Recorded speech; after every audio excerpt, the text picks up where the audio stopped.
오늘 굉장히 좀 기초적인 내용부터 좀 말씀을 드리려고요.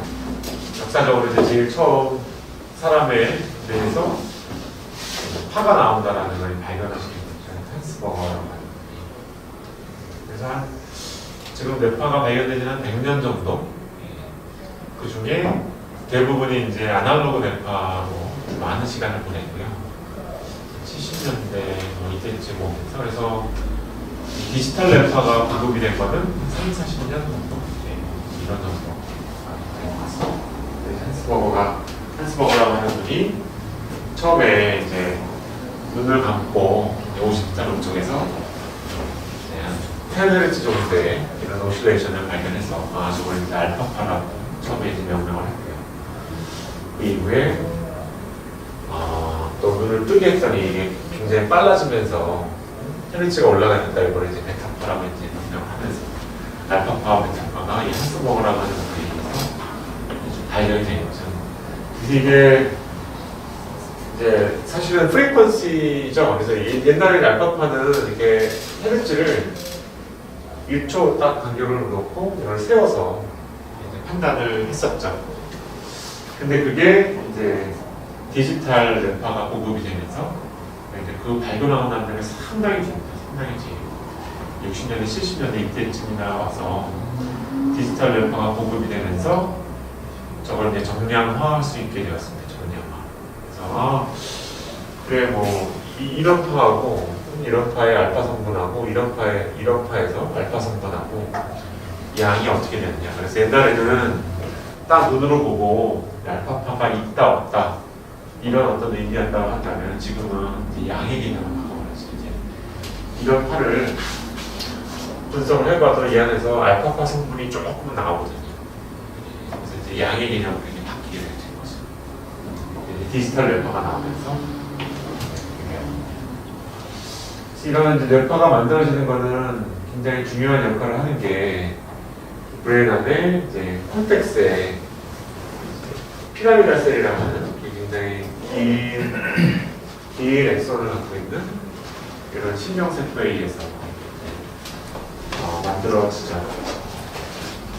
그래서 이런 이제 피라미달 셀이 어떻게 해서 뇌파를 만들어낼 수 있게 되었냐, 이거는 이 신경세포 이 피라미달 셀이 굉장히 길고 또 이런 엑선이 굉장히 길잖아요. 뭐 스파이널 코드 따라서 밑까지 ganglion까지 이제 오는 거를 보면은 1m, 1.2m 뭐 이런 굉장히 큰 그래서 다른 여러 가지 세포들에 비해서 굉장히 큰 신경세포에 해당이 됩니다. 근데 이게 또 단독으로 작동을 하는 게 아니라 이게 300 마이크로 정도가 되는 이제 컬럼의 형식을 취하고 있다. 그래서 컬럼 안에 대개 한 10,000개에서 한 15,000개 정도의 여러 가지 셀들이 그 안에 포함이 되어 있고요. 이 컬럼은 어떤 의미냐 하면은 이 안에 어떤 시그널이 들어왔을 때 대부분의 것들이 활동을 하지 않거나 대부분이 다 활동을 하거나, 그래서 이제 한 몸처럼 움직입니다. 한 몸처럼. 그래서 이런 피라미달 세포 같은 것들이 한 10,000개가 모여서 한꺼번에 확 액티베이션이 되거나 아니면 액티베이션을 전혀 보이지 않거나 이런 파이어링 패턴을 보이니까 또 이제 같은 방향으로 어레인지가 돼요. 그러니까 그게 이제 피부 이제 두피에서도 측정할 수 있는 이런 형태의 시그널이 이제 만들어지게 되는 거죠. 그래서 왜 최근에는 이제 뇌파라는 게 갖고 있는 이제 한계가 뇌에서 직접 측정하지 못하고 두피에다가 이렇게 일렉트로드를 붙여가지고 측정할 수밖에 없다라는 게 좀 한계인데요. 그 한계를 극복하기 위해서 소스 분석이라고 하는 분석법이 나왔죠. 그래서 요즘 뭐 S로레타 이런 얘기를 많이 들어보셨을 텐데, 그거는 이런 두피에서 측정된 전류가 확률적으로 뇌 안에 그런 프론탈 롭에서 발생했을 확률, 이런 것들을 분포를 이제 그려놓은 거예요.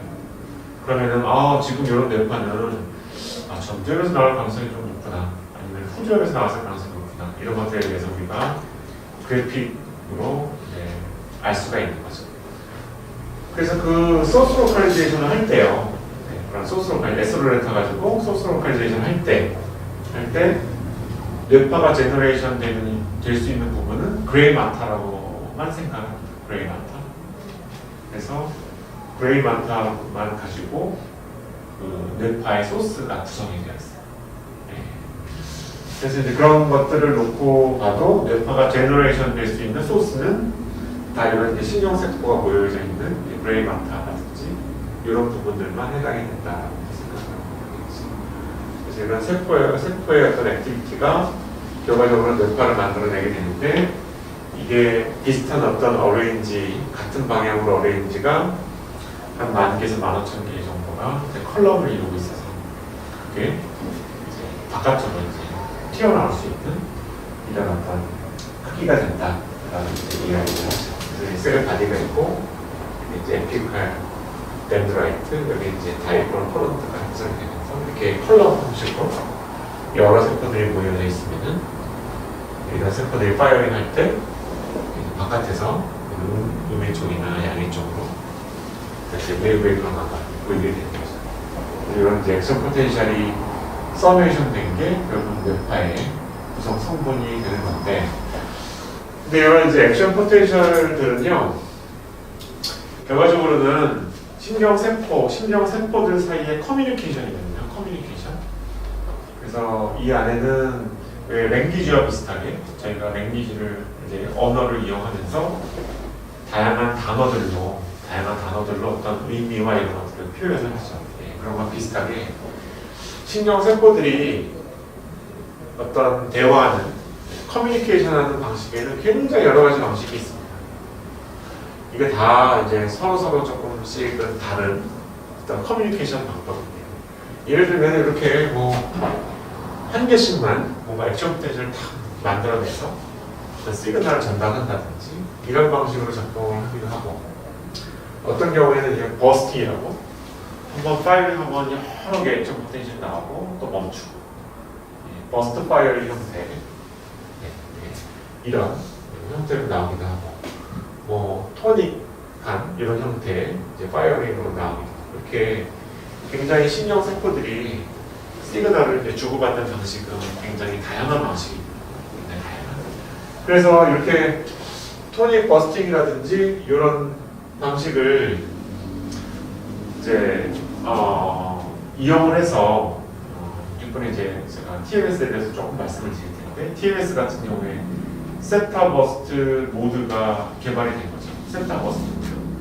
신경세포들 사이에 세타파의 헤르츠 1초에 한 4번 정도의 이런 버스트가, 그렇게 만약 1초라고 한다면 4번에서 5번 정도의 이런 버스트가 들어가게 그래서 TMS를 주게 됩니다. 따라따라 이렇게 그렇게 줬을 때 더 신경세포에 자극을 주는 이런 게 좀 강해지지 않을까라고 해서 TMS에도 이런 버스트 모드가 들어가게 되는 이유가 신경세포의 커뮤니케이션하는 그런 언어로 저런 버스트 모드가 사용이 되기 때문에. 자, 그래서 이렇게 이거는 뭐 원숭이 실험 굉장히 유명한 건데, 이거는 이제 도파민 뉴런이기는 해요. 이렇게 어떤 이제 이벤트 같은 이런 것들이 일어나게 되면은 굉장히 좀 이렇게 스포라딕하게 이렇게 파이어링을 하고 있다가 갑자기 어느 순간에 파이어링이 확 이렇게 이제 몰리면서 파이어링하는 이런 패턴들이 나오게 되십니다. 이런 걸 이제 서메이션 해보면은 이렇게 중간에. 그래서 이제 이런 식의 파이어링이 만약에 뇌 어느 부분에서 이제 일어나게 된다면, 그러면은 저게 외부로도 이제 웨이브의 변화를 줄 수 있는 이런 형태로 나오게 되겠죠. 자, 그래서 이제 예를 들면은 이거는 뭐 이게 물고기를 가지고 연구를 한 거긴 한데, 로컬 앰플리튜드, 요 근처에서 로컬한 그 신경세포에서 나오는 이런 시그널들에 대한 앰플리튜드를 보고 그러면은 파이어링이 확 집중이 되고 그러면은 이제 로컬 앰플리튜드가 확 올라가죠. 이런 것과 이제 비슷한 어떤 현상들이 뇌 신경세포들 안에서 쫙 이제 발생을 하게 되겠죠. 그게 서로 이제 서메이션 되고 캔슬레이션 되기도 하고 이런 식으로 해서 이제 만들어지게 돼요. 그래서 뭐 어떤 세포가 이렇게 버스트 파이어링 모드를 뭐 이런 식으로 갖고 갔다. 그러면은 그게 이제 어떤 웨이브는 올라가고 어떤 웨이브는 좀 떨어지고 하는 웨이브 폼 그런 게 있죠. 근데 그게 만약에 한 컬럼이 아니라 다른 컬럼에서는 또 다른 시그널이 된다. 그러면 그게 이제 완전 이제 안티 코릴레이션이 관계 된다면은 이제 캔슬레이션 되기도 할 거고 이게 더뭐 오그멘테이션 되기도 할 거고 이런 식의 형태로 서로 이제 이 안에서 겹치기도 하고 이렇게 이제 만들어져요. 그래서 저희가 이제 아주 심플하게 뇌는 굉장히 뭐 쭈글쭈글하게 뭐 질커스 자이러스 뭐 이런 것들이 많이 있지만 뇌를 만약에 스페이크라는 모델이라고 하는데 구처럼 놓고 본다면은 위에 이제 콜텍스에 해당되는 영역에 놓여 있는 피라미드의 어떤 셀들 그런 셀들이 서로 이제 와이어링을 하고 있고 그래서 이제 어느 부분에서 액션 포텐셜이 어떻게 발생을 했느냐 이게 만약에 한 군데서 얘가 막 활동을 하면서 만들어냈으면은 이 부분에 위치해 있는 일렉트로드에서 좀 뭔가 더 강하게 시그널이 나오고 이런 형태가 되고 만약에 두 군데 세 군데서 동시에 막 활동을 하고 있다면은 그런 두 군데 세 군데서 나오는 이제 그 포텐셜들이 서로 뭐 서브레이션 되고 뭐 캔슬레이션 되기도 하고 이런 식으로 합쳐진 형태로 바깥쪽에 일렉트로드에서 측정이 될 거고 그렇게 될 겁니다. 우리가 이제 보고 있는 어떤 뇌파 형태가 이제 그런 거라는 거죠. 근데 이것도 여기 이제 각각이 주위에 있는 뉴런들이에요. 4,000개 정도의 만약에 뉴런이 각각 서로 다르게 이제 파이어링을 하고 있다고 한다면 우리가 이거를 로컬 필드 포텐셜을 쟀을 때 밑에처럼 굉장히 찌글찌글해져 있는 이런 형태가 나타나실 거다. 보통 이제 피라미달 셀들은 익사이테이터리 뉴로트랜스미터 사용을 해서 익사이테이션을 시키는 이런 쪽으로 작동을 하는데 이니비토리 인터뉴런이라는 거는 서로 이제 이니비션을 주는 이런 형태로 이제 작동을 하는 것들이 이제 많이 있거든요. 그 중에 이제 로컬이라든지 롱 레인지에 인터뉴런이 있는데 거기에 이니비션을 준다면 그러니까 그런 거죠. 어떤 세포, 어떤 컬럼에 있는 세포들이 이제 파이어링을 했어요. 파이어링을 했는데 여기 연결되어 있는 것들이 주변에 나갔다가 다 이니비션을 주게 된다면 주변은 다 이니비션이 되는 뭔가 시그널이 좀 더 분명해지는 이런 효과를 하게 돼요. 그래서 그런 게 작동했다라고 이제 가정을 하게 된다면은 이렇게 줄이 일렬하게 다 이제 정리가 되는 이런 형태의 파이어링 패턴으로 이제 변화를 하게 된다는 거죠. 그러면은 이거를 측정해서 봤을 때 이 프리퀀시가 이런 식으로 이전의 프리퀀시에 비해서 잘 배열이 되는 형태로 이제 나오게 된다. 그래서 이게 결과적으로는 우리가 뇌파를 통해서 한스 버거라고 하는 분이 아까 처음에도 말씀드렸듯이 발견을 했듯이 이제 알파파와 어떤 베타파, 프리퀀시 같은 변화를 관찰했다라고 한다면은 뇌안에서는 이런 비슷한 어떤 현상에 의해서 베타파 형태도 만들어질 수가 있는 거고 알파파와 비슷한 이런 형태도 만들어질 수가 있는 거고 그거를 저희가 이제 측정을 하게 되는 거죠. 그 전에 제가 계속 이제 뭐 알파파라든지 다른 파들을 하면서 말씀을 드렸듯이 이게 이제 인터뉴런이 작동하는 이런 환경이 만들어지게 되면은 싱크로니제이션이 좀 더 잘 되고 알파파가 조금 더 강해진 이런 형태의 뇌파가 만들어지게 되는데 그런 것들이 이니비토리 인터뉴런에 의해서 이런 식으로 이제 만들어지게 되는 거죠. 그래서 이제 이렇게 이니비토리 인터뉴런이라고 그러는 게 우리가 이제 얻게 되는 뇌파의 이제 프리퀀시를 조정할 수 있는 이런 역할을 하게 됩니다. 그래서 왜 MC 스퀘어라고 하는 기기가 있었잖아요. 옛날에 청각으로도 그렇고 시각으로도 알파파의 형태의 자극을 막 주는. 그러면 이제 브레인 웨이브 인트레인먼트라고 하는 현상에 의해서 뇌파가 그걸 쫓아오거든요. 뇌 신경 세포가 들어온 어떤 시그널을 쫓아가는 이런 상태가 만들어집니다. 이렇게 쫓아가게 되면은 왜 저희가 신경과 뇌파도 푸틱 드라이빙을 시키잖아요. 푸틱. 그래서 막 반짝반짝거리는 시각장을 막 줬을 때 뇌가 뭔가 좀 문제가 있고 이런 뇌파는 그런 어떤 헤르츠를 막 쫓아가는 이런 형태의 변화를 보이게 되는 것처럼 이제 신경세포가 외부에 들어온 자극에 뭔가 동조가 되는 이런 현상들이 이제 일어나게 돼요. 그래서 만약에 우리 뇌가 이렇게 각각의 신경세포가 지 멋대로 막 행동하는 이런 상태였다가 외부에서 막 알파파며 뭐 청각이며 이렇게 자극을 줘서 이 뇌가 싱크로니제이션을 시키는 이런 형태의 모듈레이션이 일어나게 된다면 브레인 안에서는 뭔가 이니비토리 인터뉴런들이 좀 더 강해지면서 쉽게 예를 들어서 얘기하면은 지방 방송이 조금 꺼지는 듯한 이런 어떤 효과가 발생하게 되죠. 그래서 그런 효과로 뭔가를 시작하게 될 때 조금 더 집중력 있게 시작을 하게 되는 이런 현상이 벌어질 거고, 그게 이제 MC 스퀘어가 작동하는 데 보여지기가 되는 거죠. 근데 알파파를 계속 주게 되고 그러면 알파파 레인지에서는 정말 이니비토리 인터뉴런에 의해서 뇌가 싱크로니제이션 될 테니까, 그러면은 이니비토리 프로세싱이 일어나면서 뭔가를 시작하고 스타트하기 좋은 이런 상태를 만들어줘서 되게 집중력을 올리는 쪽으로 작동을 한다. 이런 게 이제 그런 거에 대한 거리겠죠. 그래서 이제 이런 뇌파가 프리퀀시가 결정이 되고 이런 것들, 이런 게 다양한 어떤 프로세싱에 의해서 만들어지게 된다.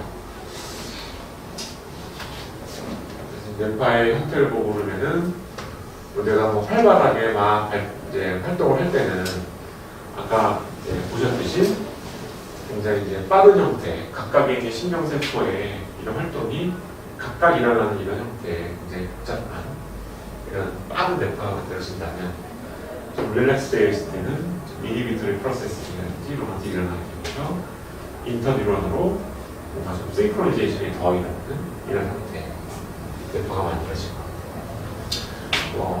들어온 상태나 이럴 때는 셀타파라든지 데타파라든지 슬로우 프리퀀시가 좀 더 많이 발생을 하게 되는, 이거는 이제 살라무스하고 콜텍스하고 살라모 콜티칼 그 릴레이션십에 의해서 이런 것들이 결정이 되게 되는데요. 그래서 이런 굉장히 다양한 형태의 뇌파가 발생을 하게 되는 거죠.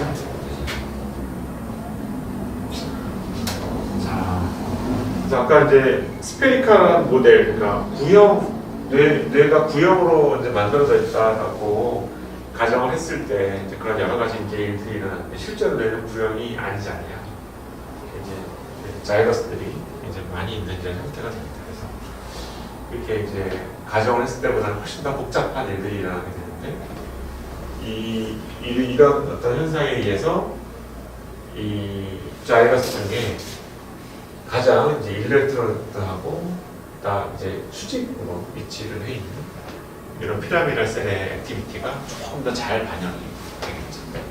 옆으로 누워 있는 것들에 대한 활동은 상대적으로 좀 약하게 반영이, 이런 것들이 차이를 만들어내게 되는데요. 그래서 이제 EEG하고 MEG의 가장 큰 차이점이, 그래서 EEG는 이렇게 이제 요 일렉트로드의 수직으로 작동하는 이런 피라미달 셀들이 가장 영향을 많이 미치고, 이제 그 패러데이의 그런 이제 법칙에 의해서 이 마그네틱 필드를 이제 측정하는 것들은 옆으로 재있는, 옆으로 움직이는 이런 피라미달 셀의 활동을 조금 더 잘 측정을 하고, 이렇게 두 가지가 비슷한 뇌 활동이나 이런 것들을 기록하는 거기는 한데, 방향성 측면에서 좀 다른 모습을 보이게 됩니다. 그래서 이제 EEG하고 MEG하고 이렇게 방향성이 이렇게 틀리게 되죠. 그래서 이제 어느 방향으로 움직이는 그런 세포에서 만들어져 있느냐에 따라서 방식에 따라서 어떤 게 더 잘 잡히기도 하고 어떤 게 더 좀 잘 안 잡히기도 하고 깊이에 따라서 좀 틀리고 이렇게 다양한 어떤 형태로 뇌파 전극에 영향을 주게 됩니다. 그리고 이 뇌파에서는 클래시컬하게 이 뇌 모양 자체가 굉장히 좀 복잡한 모양으로 되어 있어요. 복잡한 모양으로 되어 있는데 이 뇌파가 프론토 센트럴 미들라인 일렉트로드 그래서 이 가운데 위치가 굉장히 중요한 어떤 포지션을 갖고 있습니다. 그래서 그 뉴로 피드백 치료를 한번 보고 그러시면은 대부분 위치가 프론토 센트럴 미들라인에 다 보여주고 자는 거예요. 어디 뭐 오시피탈이나 뭐 템포럴에 띄어서 뉴로 피드백을 하는 경우가 사실 별로 없어요. 그래서 그렇게 되는 이유가 또 그래프나 이렇게 각각 이제 일렉트로드에서 나온 뇌파의 어떤 양, 스펙트럼의 양을 쫙 비교해 놓은 이런 그래프를 보고 그러셔도 프론토 센트럴 미들라인 쪽으로 갈수록 이게 뇌파의 양이 더 많아집니다. 이렇게 이제 많아지는 어떤 이유는 뇌가 갖고 있는 좀 특이한 어떤 모양 구조 때문에 그렇습니다. 그래서 아까도 말씀드렸듯이 위아래로 움직이는 게 이쪽에 측정되는 일렉트로드에 더 영향을 많이 미칠 텐데요. 그래서 프론토 센트럴 미들라인에는 이게 이제 싱글레이트 자이러스가 있어서 여기 이렇게 꺾이고 여기 꺾이고 이렇게 그래서 이제 위아래로 작동하는 신경세포들이 상당히 많이 이쪽에 이제 모여있게 됩니다. 그래서 이제 양쪽에 이 피셔들이 로케이션 되는 방향도 약간 이런 어떤 시그널들이 위쪽으로 모이게 하는 이런 구조로 되어 있습니다. 그래서 이 윗부분에 이 뇌파는 뇌 정수리 부분에 좀 집중되는 이런 효과가 있습니다. 좀 많이 모이고 집중이 되는 뇌가 복잡한 모양을 갖고 있는데 복잡한 모양의 구조의 특징 때문에 뇌파가 가운데를 보기 때문에 그래서 뉴럴 피드백에서 CZH나 CZH 이런 게 굉장히 중요한 로케이션이 되는 어떤 이유죠. 그래서 저도 이런 회사 저런 회사 그 뉴럴 피드백 장비 이런 것들을 옛날부터도 많이 좀 써보고 그랬는데 조금 쉽게 뭔가 이런 것들을 한다고 이마 같은 데다가 이렇게 일렉트로드를 위치해서 뉴럴 피드백을 하는 이런 장비들이 많이 있었거든요. 근데 그게 사실은 저는 별로 좋지는 않더라고요. 그 뉴로 피드백에 대한 텍스트북이나 이런 것들을 놓고 봐도 대부분 프로토콜들이 주로 CZH나 C3나 C4는 이 안쪽에 위치가 해요. 근데 이제 장비를 개발한 사람 입장에서는 좀 뭔가 쉽게 편하게 쓸 수 있는 장비가 아니다 보니까 장비를 앞쪽으로 빼서 그러면 앞쪽에 이제 근육도 있고 안구 근육도 있고 그래서 저도 우리나라 장비도 사용해보고 외국 장비도 사용해보고 막 그랬는데 처음에는 저도 이제 프론탈 럽에다가 이런 피드백 장비를 넣고 이렇게 시술도 하고 막 그랬었는데 그러다 보니까 집중력이 올라가는 게 아니라 베타파를 많이 올리는 이런 프로토콜을 썼을 때 집중력이 올라가는 게 아니라 애들이 정말 찡그려요. 찡그리면은 잘 되거든요.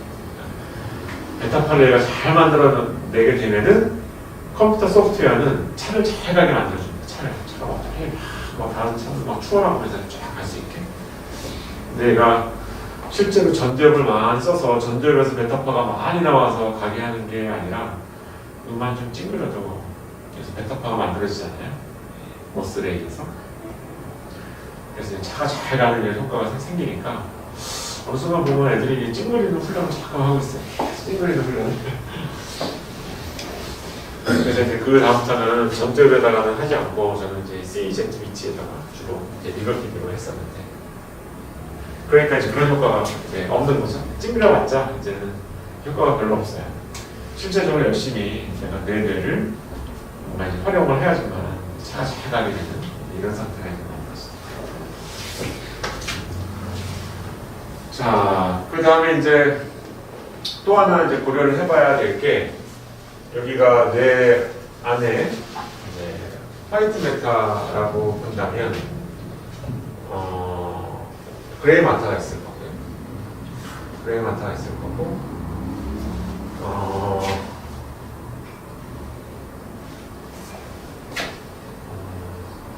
여기 이제 두피라고 본다면은 스컬의 바깥쪽, 스컬의 안쪽, 여기가 콜텍스,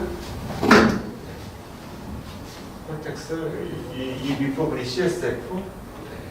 그래서 결국은 이제 콜텍스에서 그레이 마터에서 신경세포들이 막 뭔가 시그널들을 제너레이션 할 텐데 또 만들어진 시그널이 거쳐 나와야 되는 게 이제 스컬 안쪽에 있는 바깥쪽에 있는 또 스카프를 거쳐서 바깥에 이제 일렉트로드가 놓여지기 때문에 그래서 신경세포가 막 활동한다고 해서 이게 곧바로 좋은 어떤 전도에 의해서 바깥쪽에 일렉트로드로 나오는 게 아니고 굉장히 복잡한 층을 거쳐서 이렇게 나오게 되죠.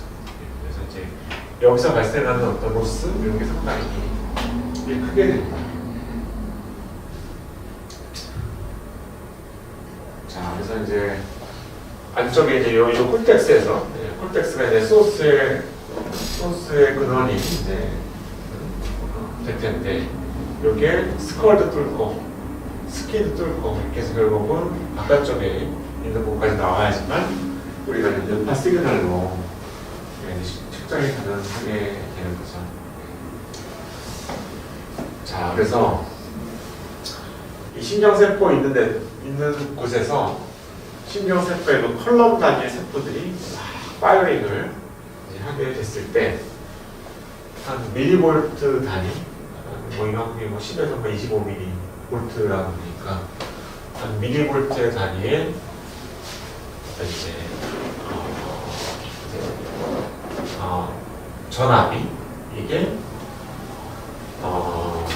익스트라셀룰라 포텐셜 스컬을 제외하고 우리가 듀라마타 같은 데다가 이제 어떤 전극을 넣고 측정을 했을 때 이게 이제 소수점이 있는 밀리볼트 단위로 다운이 되고요.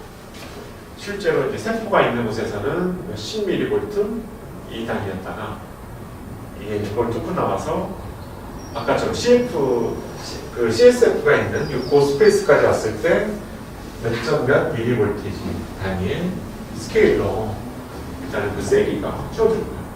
이게 스컬을 뚫고 나오면은 그다음부터는 이제 마이크로볼트 단위로 굉장히 적어지죠. 그래서 이 이제 뇌에 신경세포에서 만들어내는 시그널이 결과적으로는 이런 과정을 거쳐서 굉장히 약해집니다. 그래서 어떤 방 안에 이제 여러 분들이 와서 떠들고 있는데 그 방음이 굉장히 잘 된. 근데 그 방 밖에서 그 사람들이 뭐라고 떠드는지 이렇게 보는 것 같은 이런 상태인 거예요. 뇌파 측정이라는 거. 그래서 굉장히 이제 충분한 시그널이 굉장히 이제 약하게 이제 줄어든 형태로 저희가 보고 측정하게 되어 있습니다. 그래서 이렇게 이제 밀리볼트가 결국 마이크로볼트로 바뀌어버리는 이런 이제 변화가 생기게 되는 건데, 근데 그 안쪽에 있는 방 안쪽에 있는 방음 시설이 잘 되어 있는 방 안쪽에 있는 사람들의 대화를 귀를 대고 듣는 것도 좀 어려운데 이 방 바깥에 시끄러운 것들이 많이 있어요. 시끄러운 것들이.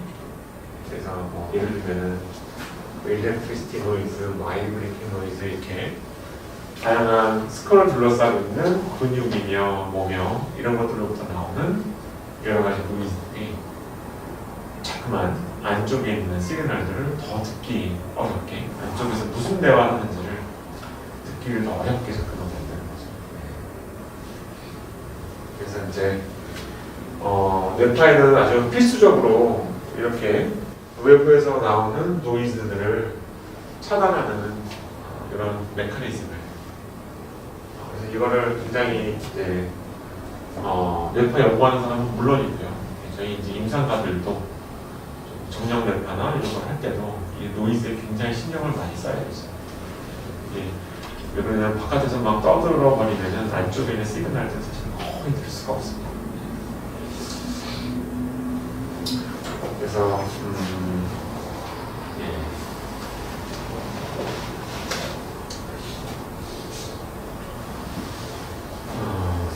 자,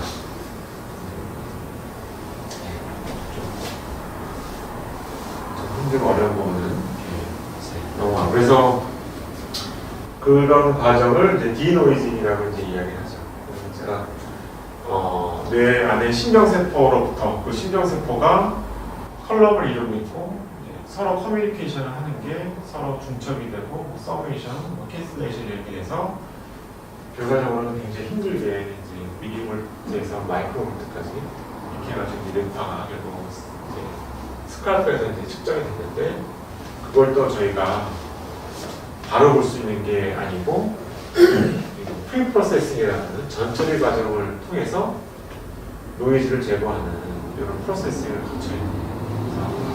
그래서 저희가 만약에 이제 정령 뇌파로 뭔가 측정한다고 한다면 정령 뇌파 소프트웨어 안에서 이런 노이즈를 제거하는 알고리즘이 작동하게 되었습니다. 그래서 우리가 이제 깨끗한 부분을 좀 잡아서 이제 아이 블링킹이라든지 이렇게 뇌파가 막 출렁이는 부분은 이제 좀 제거한다든지 이런 식으로 해가지고 저희가 좋은 뇌파, 좋은 구간만 셀렉션을 해서 그거를 가지고 실제로 이제 뇌파 분석에 이제 들어가게 되는데요. 옛날에 이제 경련이라든지 이런 것들을 볼 때는 그냥 직접 봤어요. 직접 웨이브를 막 보고 거기 이제 뭐 스파이크의 웨이브 패턴이 있는지 뭐 경련을 의심할 만한 뭐 이런 게 있는지 이런 것들을 봤죠. 이 시저 디소더라든지 슬립 스테이징이라든지 이런 것들은 아직도 이 다이렉트 인스펙션 방법을 써서 지금 뇌 상태를 평가를 하죠. 근데 저렇게 다이렉트 인스펙션을 통해서 얻을 수 있는 어떤 인포메이션이 사실은 굉장히 이제 중요한데 저게 정신과에서는 별 소용이 없습니다. 정신과에서. 그래서 뭐 이렇게 뭐 브레인 데스면 슬립에 관련된 거는 지금도 폴리섬노그래피를 하고 있기는 하죠. 근데 뭐 이 사람이 뭐 드라우지 상태도 아니고 드라우지 상태면 저희가 뭐 면담도 안 돼. 저희가 뭐 할 수 있는 것들이 별로 없잖아요. 근데 이제 시저가 있다라고 했을 때도 사실 그렇고. 그래서 이 방법으로 저희가 흔히 많이 보는 뭐 조현병이라든지 뭐 바이폴러라든지 뭐 우울증이라든지 뭐 ADHD라든지 이런 것들을 보고 이러기는 좀 제한이 많이 있습니다. 보고 말고 다른 방향으로 많이 하는 게 이제 이렇게 P300이나 뭐 MMN이나 뭐 ERP를 보는 이런 방법이 있죠. 이제 이벤트 릴레이티브 포텐셜. 그래서 이 ERP라고 하는 방법은 굉장히 이제 유용한 방법이긴 한데요. 뇌 안에 신경세포들의 전반적인 기능을 한 번에 볼 수 있는 방법은 아니에요. 특정 부분을 잘라서 내가 만약에 이 사람의 리플렉스에 관련된 거를 좀 보고 싶다 그러면은 이제 뭐 P50이라든지 이렇게 짧은 시간 안에 일어나는 것들을 반복 측정해서 에버리징해서 우리 마스터가 있는 거죠. 또 이 사람이 뭔가를 인지했는지 인지하지 못했는지 이런 것들을 볼 때는 뭐 P300이라든지 이런 ERP를 탁 찍어갖고 볼 수가 있는데 이거는 뇌파를 이용하는 방법 중에 뇌의 특정 기능을 좀 띄어서 보는 방법이에요. 그래서 저희가 이 사람이 뭐 바이폴러인지 아니면 뭐 ADHD라든지 뭐 조현병이라든지 뭐 이런 것들을 진단하거나 이 사람의 전체적인 기능을 평가를 할 때 사실은 크게 많이 도움이 되지는 않아요. 근데 이게 뭐 스키조프레니아에서 뭐 MMN에 뭔가 문제가 있다 이런 어떤 이야기들은 많이 나오기는 해요. 근데 스키조프레니아가 저것만 문제가 있느냐? P300에도 문제가 있고 P50에도 문제가 있고 다 문제가 있잖아요. 그래서 어떻게든 이 ERP 쪽을 연구하시는 분들은 이렇게 ERP라고 하는 도구를 가지고 저런 질환을 정확하게 진단을 하려고 하는 노력을 계속 하고 계신데, 일단은 시간도 많이 들고 또 저거는 하나하나 기능을 띄어서 보는 거라 전체적인 기능을 다 보려면은 여러 가지를 해야 돼요. 여러 가지를. POC도 보고, P300도 보고, 이렇게 뭐 P170도 보고, 굉장히 다양하게. 그러면은 이 ERP를 피험자 뭐 이런 걸로 한번 테스트를 해보신 분이라면 느낄 텐데, 시간이 어마어마하게 많이 듭니다. 시간이 엄청나게 많이. 적어도 이제 에버리징 하려고 그러면은 이 포크의 개수가 100몇 개는 돼야 되는 거거든요. 그래서 이게 사실은 뭔가 이용하는데 아주 쉽지는 않아요. 그러니까 이 환자는 조현병 환자가 맞는데, 이 조현병에서 이 환자가 인지 기능 중에 특히 어느 부분이 더 떨어져 있다, 아니면 이건 괜찮다, 이런 것들 알아볼 때는 괜찮아요. 근데 우리처럼 이 사람이 진단이 어떻고 뇌기능 전체적인 상태가 어떻고 이런 걸 판단할 때는 ERP는 조금 한계가 있습니다. 그래서 이제 최근에 이런 ERP나 이런 게 주로 이제 흘러가는 방향, 이게 이렇게 파마콜로지 이런 거하고 같이 그래서 약을 줬더니 정신분열병에서 P300이 어땠었는데 약을 어떻게 쓰고 나랬더니 이게 어떻게 또 개선이 되고 나아졌다. 이제 약의 어떤 효과를 이렇게 어떤 기능을 띄어내서 뭔가 알아보기 이런 데는 이용을 하기는 하는데요. 이것도 저희가 이제 임상적으로 우리가 그냥 클리닉, 그냥 임상에서 사용하기에는 어렵기도 하고 시간도 많이 걸리고, 그거에 비해서 우리가 얻는 인포메이션이 조금 부족하죠. 그래서 이제 가장 많이 사용하는 방법이 이제 프리퀀시 어널리시스까지 이제 온 거죠. 프리퀀시 어널리시스. 이거는 한스버라고 하는 사람이 처음에 이야기한 알파라든지 베타라든지 이런 어떤 뇌파의 어떤 양을 갖고 이제 저는 환자분들이 이렇게 왔을 때 이 뇌파에 대해서 그렇게 설명해요. 자동차 엔지니어가 자동차가 그 덜덜덜덜덜 거리는 이 소음만 듣고도 이제 이상한 소음이 나네. 이건 어디에 문제가 있을 거야 라는 거 알아맞히지 않느냐. 이 엔진은 왜 나야 될 소리가 안 나지? 아니면 나지 말아야 될 소리가 왜 나지? 이런 것들을 보고 듣고서 알 수 있지 않느냐. 사람의 뇌도 마찬가지다. 사람의 뇌도 뭔가 일하는 상태 말고 편안하게 가만히 있는 상태 때 나와야 되는 뇌파가 있고 나오지 말아야 되는 뇌파가 있고, 이런 이제 양의 개념으로 바꾼다면은 어떤 여러 가지 뇌파에 나오는 어떤 성분들이 적당한 양 정도가 나와야 가장 건강한 거지. 어떤 거는 이렇게 많이 나오면 안 되는데 많이 나오거나, 아니면 어느 정도 나와야 되는데 너무 안 나오거나 이러면은 뇌 건강한 게 이제 뭔가 문제가 있는 이런 뇌파가 만들어지게 된다. 그래서 그거를 알아보려고 한다. 당신의 어떤 뇌 전반적인 균형 가구가 이런 상태를. 그래서 그런 것들을 알아볼 때 이제 알파, 베타, 세타, 감마 이런 거를 이제 노멀 디스트리뷰션에서 이 측정한 사람의 뇌파의 상태가 어디에 위치를 하게 되느냐, 이거에 따라서 그래프를 그려줄 게 QEG에 해당이 되겠죠. QEG라고 하는 퀀터타티브 이미지라고 하는 이런 방법이고요. 이게 저희한테 굉장히 유용할 수 있는 그렇다고 이제 진단적인 도구로 활용을 하기에는 아직까지는 좀 넘어야 될 산은 좀 많은 것 같아요. 왜냐하면은 질환의 스페시픽하지는 않기 때문에 넘어야 될 산은 많지만, 그런 부분들을 좀 보완하기 위해서 멀티 채널 아나리시스까지 같이 들어가죠. 멀티 채널 아나리시스라는 거는 이 알파, 베타, 세타, 감마는 각각의 채널 각각에서 나온 값인데, 이 뇌파를 갖고는 이 채널하고 비슷한지 다른지 뭐 이런 것들, 이 채널하고 비슷한지 다른지 이런 정보도 구해낼 수가 있거든요.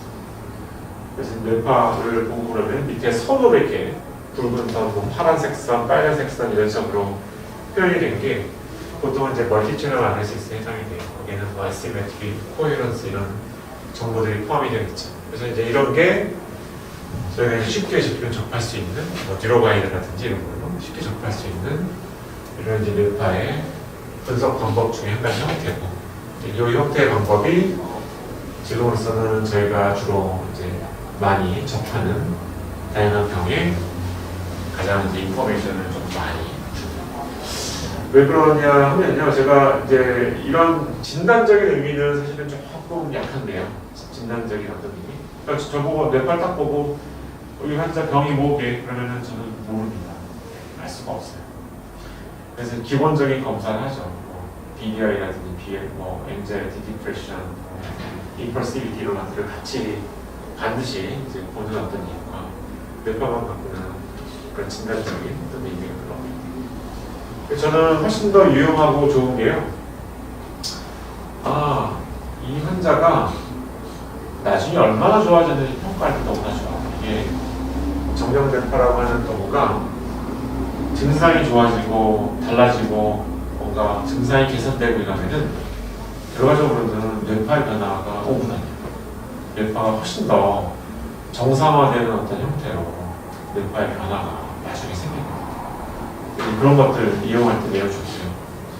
그리고 제가 이제 이런 정형뇌파 뉴로모듈레이션 연구를 만들고 하는 어떤 목적 중에 한 가지도 뇌파를 막 알린다기보다 우리가 이제 뉴로모듈레이션이라고 하는 방법이 있는데 이게 사실은 아주 생소하거나 지금 처음 막 소개된 이런 방법은 아니에요. 옛날에 뉴로피드백이라고 하는 방법도 있었고 그다음에 TMS라고 하는 이런 방법도 있었고, 근데 그게 문제가 측정할 수 있는 도구가 없으니까. 뭐 예를 들면은 감염이다, 내가 어디가 뭐 염증이 생겼다 그러면은 CBC 보면 딱 나오잖아요. 그 사람 항생제 치료하고 또 CBC 체크해서 정상화되면은 그 염증 정도 얼마나 되는지에 대해서 너무 잘 알 수가 있어요. 근데 이 TMS나 옛날 뉴로피드백은 이거를 구체적으로 측정하고 뭔가 평가할 수 있는 도구가 없으니까, 그러니까 의사도 이걸 하고서 이게 좋아지는 건지 나빠지는 건지 이걸 잘 모르고, 환자도 뭐 예민한 사람은 알 수 있지만 그렇지 않은 사람들은 받아봐도 효과가 있는 건지 없는 건지 이거에 대한 평가가 너무나 잘 안 돼요. 그래서 그 뉴로피드백도 사실 이제 뉴로피드백이라고 하는 치료법이 만들어낸 게 이 QEEG라고 하는 검사거든요. 그래서 뉴로피드백을 잘하기 위해서 QEEG가 사실 태어났어요. 근데 지금은 QEEG가 뉴로피드백뿐만 아니라 TMS 할 때도 DCS라든지 다른 뉴로모듈레이션 할 때도 이 뇌파를 미리 측정을 해 놓으면요 굉장히 유용해요. 왜 그러냐면은 TMS라든지 DCS라든지 이런 게 다이렉트 뉴로모듈레이션이다 보니까 우리가 자극을 주는 위치를 막 바꿔서 우리가 원하는 뇌 영역에다가 자극을 줄 수 있는 이런 기술이거든요. 그래서 이 QEEG를 보고 그러면은 이런 뉴로모듈레이션으로 잘 좋아지는 타입인지 아닌지도 알 수가 있고, 잘 좋아지는 타입인지 아닌지도 알 수가 있고, 또 어디다가 뭐를 어떻게 때려야 되는지도 알 수가 있고, 이런 정보들이 굉장히 많이 나옵니다. 그리고 실제로 그렇게 하고 난 다음에 정말 이 문제가 해결이 됐는지도 뇌파를 보고 평가할 수가 있어요. 근데 그 뇌파를 저희만 보느냐, 그게 아니라 환자들도 본다는 거예요. 환자들도 당신의 지금 뇌는 셋탑화가 지금 너무 많아져 있습니다. 이런 어떤 정보를 주게 되면은 환자도 뇌가 이상하구나 라고 해서 뉴로모듈레이션이라고 하는 방법을 선택하기가 좀 더 쉬워지고, 그 다음에 나중에 내가 진짜 좋아진 건지 안 좋아진 건지 좀 나아진 것 같은데 이거 치료 종료를 해야 되는지 말아야 되는지 이런 거에 대한 판단도 이 사람이 뇌파를 딱 보고, 물론 이제 의사가 그거에 대한 가이드를 해주겠지만 환자들도 딱 보고 납득이 되는 거죠. 우리 의사가 이런 디시전을 내리겠지. 아닌가, 당신 지금 조금 더 남았어요. 조금 더 치료를 받으셔야 됩니다. 우리 한 10번만 더 합시다. 이런 디시전을 내렸을 때 환자는 나는 이제 불편한 거 없는데요. 그래도 뇌파를 딱 보고 아직까지 세타가 올라가는 게 한 절반밖에 안 좋아졌다. 그러면은 그런 부분이 납득을 할 수가 있겠죠. 그래서 이제 그런 다양한 방법으로 이 정형뇌파라고 하는 방법은 꼭 진단적인 의미가 많이 크지 않더라도 저희한테 이제 이용이 될 수 있는 방법은 굉장히 많습니다. 자, 그래서 이제 여기까지가 일단 파퓰러하고 일반적인 방법이고요. 여기 이제 밑에 있는 방법들은 계속 이제 뇌파에 대한 분석 방법들이 또 복잡해지고 막 이러면서 계속 나오고 있는 방법들이에요. 이제 non-stationarity라는 게 있고, 그다음에 이제 chaos, 비선형 분석이라고 엔트로피를 보는 이런 분석 방법도 있고, 또 아까 제가 말씀드린 source localization이라고 하는 이런 current density estimate라고 하는, 그래서 사람의 뇌에 어떤 뇌파가 측정이 딱 됐는데, 이 뇌파가 그럼 어디서 나왔겠느냐, 전두에서 나왔냐, 후두에서 나왔냐, 이거를 확률적으로 이쪽에서 이런 뇌파가 나왔으면은 이거를 방정식을 풀어봤을 때 이건 전두엽에 뭐 안티리어 시뮬레이트 가능성이 뭐 이런 데서 나왔을 가능성이 높아. 그러면 그 영역에 프로바빌리티가 굉장히 높게 측정이 됩니다. 그걸 갖다가 전체적으로 다 이제 매핑을 한 게 source localization 들어가는 방법이에요. 그래서 current density estimate, 그래서 확률도 이런 웨이브면은 어디서 나왔을 확률이 커, 이렇게 이제 알려주는 거죠. 그걸 알려주면 이제 네트워크 어널리시스까지, 네트워크 어널리시스라고 하는 거는 이제 신경 이제 그 연결망이라고 그러나요? 최근에 이제 소셜 네트워크 서비스가 많아지면서, 그래서 왜 그런 얘기를 들어보셨는지 모르겠어요. 그러니까 왜 허브가 되는 사람이 있고, 그죠? 그래서 어떤 친구가 있는데, 이 친구는 이쪽 그룹에 있는 애들을 다 알고, 이쪽 그룹에 있는 애들을 다 알고, 이쪽 그룹에 있는 애들을 다 알고, 그래서 이쪽에서 그냥 얘는 어떠냐고 물어보면은 얘가 다른 쪽이랑 연결을 해주고, 이런 친구들이 이제 허브 역할을 하는, 굉장히 발이 넓은 나단발 같은, 실제로 SNS라든지 이런 것들 해서 10년만 전 이제 연결망 네트워크 분석을 해보면은 그런 아이들이 어떤 특정 점수가 굉장히 높이 올라간다든지 이런 식으로 우리가 평가를 할 수가 있거든요. 그거를 뇌파 분석까지 갖고 온 거예요. 뇌파 분석까지. 그래서 어떤 뇌파를 딱 보고 이런 연결망을 분석했더니 어떤 분은 그냥 전두엽만 계속 쓰고 전두엽은 뭐 허브나 이런 것도 위치하고 다른 부분들은 뭐 별로 없다든지, 아니면 어떤 부분은 뭐 다른 어떤 부분만 계속 쓰고 다른 부분은 없다든지, 정상적인 사람을 봤을 때는 이 허브의 위치가 여기도 위치하고 저기도 위치하고 어디 여기 이렇게 위치를 해야 정상적인데, 그렇지 않고 어떤 분은 한쪽에만 몰려있다든지 이런 것들 이제 분석을 해낼 수가 있죠.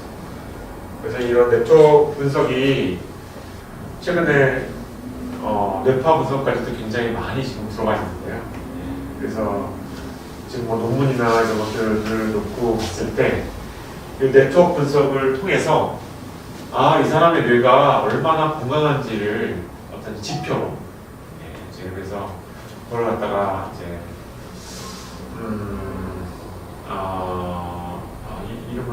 이름을 까먹었는데, 액티베이션 어떤 스코어가 있어요. 스코어가.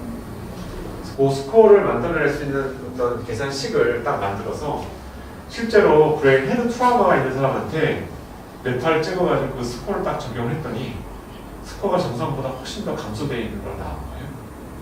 그다음에 1주 뒤에 찍고, 2주 뒤에 찍고, 3주 뒤에 찍고, 쫙 이제 리커버리 되는 과정을 쫙 봤더니 그 스코어가 점점 올라가면서 실제로 기능도 막 올랐고, 그리고 네트워크도 이 안에 그래픽화해서 봤더니 굉장히 뭐 데미지를 입어서 네트워크가 굉장히 빈약한 네트워크에서 네트워크가 점점 더 넓어지는 네트워크로 바뀐다든지 이런 식의 어떤 변화, 이렇게 이제 보이게 되는 거죠. 그런 식까지 계속 이제 발전이 되어 나가고 있습니다. 그래서 지금은 뉴로가이드라고 하는 방법이 이 두 가지의 뇌파 인포메이션을 지금 주고 있어요. 주고 있는데 앞으로 나올 뉴로가이드라고 하는 방법 이외에 다른 방법들은 마인트로피라든지 소스 분석, 네트워크 분석이라는 게 다 포함이 된 형태가 될 겁니다. 그래서 저희가 이제 예상하고 예측하는 미래는 5년이 될 수도 있고 10년이 될 수도 있고, 그러면은 뇌파 한번 찍으면은 이 위에 거에 대한 정보는 없겠지만 이 밑에 거에 대한 정보들은 레포트 폼으로 쫙 나오게 될 거예요. 아마 저희가 한번 좀 맛보고 그게 갖고 있는 의미나 이런 것들에 대한 어떤 해석이나 이런 것들을 저희가 어느 정도는 해야 되는 이런 시기가 나올 수도 있습니다. 뇌파에 활용할 수 있는 방향이 굉장히 문제점이 굉장히 많아집니다. 자, 이게 이제 뇌파의 이제 발생부터 시작해서 이게 어떻게 이제 나오고 그걸 어떻게 처리를 해서 어떤 의미 있는 시그널을 만드는지까지를 제가 말씀을 드린 거거든요. 자, 그래서 이제 이 부분도 하나를 더 생각을 하셔야 돼요. 그러니까 우리가 하루 24시간을 이제 살고 있는데요. 24시간 살고 있는데 그 중에 일정 시간은 잠을 자고 있고요. 일정 시간은 깨어있고 그래서 잠을 자고 있는 시간 동안에 뇌파를 측정하게 되면은 폴리솜노그래피, 그죠? 슬립 스테이징이나 뭐 렘 슬립, 논렘 슬립 이런 슬로우 웨이브 슬립들이 이게 이제 다 저희가 볼 수 있는, 그래서 뇌파를 잘 때도 이용할 수가 있고요. 또 이제 깨어있는 상태에서도 이용할 수가 있어요. 근데 이 깨어있는 상태도 가만히 보고 그러면은 두 가지로 나눌 수가 있어요. 뭔가 일을 하는 상태랑 일을 하지 않는 상태. 아까 제가 이제 말씀드린 ERP라든지 이런 것들은 깨어있는 상태에서 일을 시키면서 그 일에 관련이 되어 있는 브레인의 영역들이 얼마나 잘 활동하는지, 그래서 이제 일을 시킨 상태에서 주로 보는 이런 검사가 ERP와 관련이 되는 이런 검사입니다. 여기 정량 뇌파라고 하는 검사는 기본적으로는 이것도 할 수 있지만 기본적으로는 아무것도 안 할 때 편안하게 가만히 있는 상태에서 뇌파를 측정해서 그거에 대한 프리퀀시라든지 이런 것들을 보는 게 기본으로 되어 있습니다.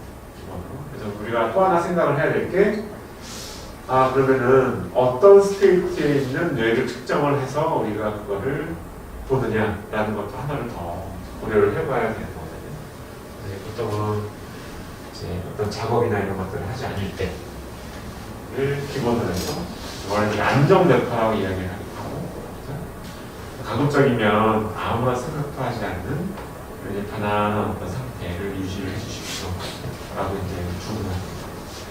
근데 막 지금 스트레스도 받고 막 이런 분이 여기 와서 검사 받는데 좀 아무 생각하지 말아주세요 라고 아무 생각이 안 날까요? 그렇지가 않지. 스트레스 막 받고 그러면은 뇌파 검사하면서도 굉장히 머릿속이 복잡하겠죠. 그러면 이제 뇌파에서 하이베타파 이런 것들이 막 올라오게 되는 거예요. 그럼 이 사람이 생각을 안 할 수가 없구나. 뭔가 복잡한 문제, 어려운 문제를 갖고 있구나. 이런 식으로 판단을 하게 되는 거죠.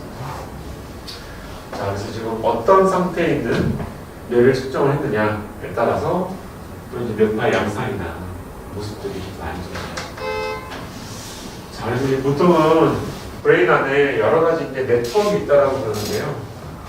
뭔가 이렇게 얼럿하게 있을 때, 이 디폴트 모드라는 게 그냥 안정 상태, 쉬고 있을 때, 이제 세일런스, 유젝티브, 오리엔팅, 다양한 이런 기능에 따라서 이제 브레인 네트워크들이 다 주가 돼서 일을 하는 브레인 네트워크들이 조금씩 다 틀리다라고 하는 이런 이야기를 하죠. 그래서 정량 뇌파는 주로 이 디폴트 모드에 관련되어 있는 이 상태를 측정하고 평가하고 그거를 노멀 디스트리뷰션에서 비교를 하고 이런 검사해 나가게 되겠죠. 그래서 이것도 굉장히 유명한 논문에 이제 나와 있는 것 같아요.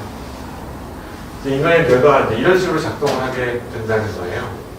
그래서 이제 Central Executive Network이라고 하는 게 있는데 이거는 주로 일과 관련된 어떤 태스크와 관련해 있는 네트워크고, 그래서 이런 네트워크가 작동을 하는 이런 상태가 있고, 또 우리가 아무것도 안 하는 그냥 편안하게 가만히 있는 이런 상태, 디폴트 모드 네트워크에서 DMN이라고 얘기하는데 그런 상태인데, 액티베이션, 브레인 액티베이션이 되는 위치랑 이런 상태가 조금 틀리죠.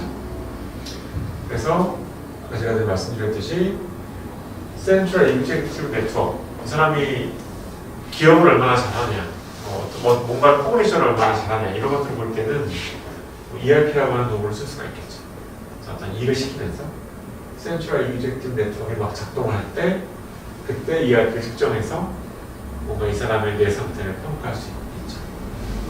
그래서 이런 센트럴 익제큐티브 네트워크에 문제가 생기면은 보통은 코그니션에 문제가 생겨요. 워킹 메모리라든지 시퀀셜 트레이닝이라든지 이렇게. 그래서 이제 이쪽의 문제를 볼 때는 이렇게 일을 시키면서 뭔가를 봐야 돼요. 이제 우리가 보통 이제 정량 뇌파라고 말하는 방법은 이게 디폴트 모드 네트워크를 측정을 하는 거죠.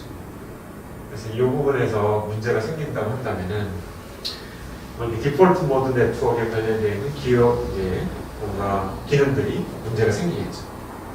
그중에는 뭐 셀프 레퍼런셜 메탈 액티비티, 익세시브 루미네이션, 포어 바이오그래피컬 메모리 이런 문제들이 디폴트 모드 네트워크 관련돼서 문제들이 다 생기죠. 자꾸만 이제 OCD처럼 어떤 생각들이 계속 떠오르고 이게 컨트롤 안 되고 조절도 안 되고 이런 상태에서는 DMN에서 디폴트 모드 네트워크에서 이상이 생길 가능성이 좀 높아지는 거죠. 그래서 이 센트럴 익제큐티브 네트워크와 디폴트 모드 네트워크는 시소 관계에 있습니다. 똑딱 스위치처럼 시소 관계. 그래서 이제 여기 이렇게 표현을 되어 있고요. 이쪽 상태 아니면 이쪽 상태. 우리가 일하면서 쉬지는 못하잖아요. 일할 때는 일을 하고 그때 해당이 되는 브레인의 네트워크 액티베이션이 돼요. 쉴 때는 일하는 기능들은 멈춰 있고. 그래서 여기 이제 왔다 갔다 하게 되는 거고요. 이게 이제 쉬고 있을 때 일하는 상태로 만들거나 일하는 상태에서 쉬는 상태로 전환하는 이런 걸 이제 중간에 스위칭 시켜주는 이런 네트워크가 이제 셀러 네트워크입니다. 그래서 요 이제 인슐라라고 하는 이 부분, 인슐라라고 하는 부분은 우리 브레인 안에 있는 모든 장기와 뭐 이런 것과의 커넥션이 굉장히 위치하게 되어 있는 이런 거죠. 그리고 뭐 이제 예를 들면은 그런 거예요. 우리가 쉬고 있는데 우리가 이제 막 좀 편안하게 쉬고 있는데 배에서 뭐 이렇게 배고픔에 관련된 배고프고 막 그래서 하는 이런 게 이제 셀러스 네트워크를 통해서 야 오늘 먹는 행위를 하자 라는 식으로 결정이 되는데 먹는 행위를 하는 쪽으로 바뀌게 되겠죠. 그래서 왜 중독이라든지 이런 문제가 있을 때 인슐라에 뭔가 문제가 나오는 경우가 되게 많죠. 자꾸만 내가 쉬고 있는데 인슐라에서 야 너 지금 술 먹고 싶잖아. 술 마셔. 술 먹는 어떤 행위를 이제 이끌어가게 만들고 이제 쉬는 데하고 이제 일을 하는 데 사이에 뭔가 스위칭을 시켜주는 이런 역할을 하는 게 셀러 네트워크예요. 그래서 이런 관계를 내가 이제 갖고 있고 각각의 문제가 어디에 뭐가 생겼는지에 따라서 이런 식의 그런 문제가 생긴다 라고 이야기하죠. 그래서 저희는 이 상태를 평가하려고 노력을 하고 있지만 환자들에 따라서 어떤 환자가 자꾸만 음주 충동이나 말이 계속 올라온다면은 이거에 의해서 자꾸만 여기서 벗어나려고 하는 이런 뇌가 측정이 되기도 하겠죠. 그러면은 노멀에서 벗어날 거 아니에요. 노멀 디폴트 모드 네트워크가 갖고 있는 이런 상태에서 자꾸만 벗어나는 어떤 액티비티 상태를 보이게 되죠. 그런 것들이 평가되기도 하고 아니면 그냥 너 지금 쉬어 했는데 만약에 ADHD 같은 경우에 디폴트 모드 네트워크가 충분히 머추레이션이 안 됐어요.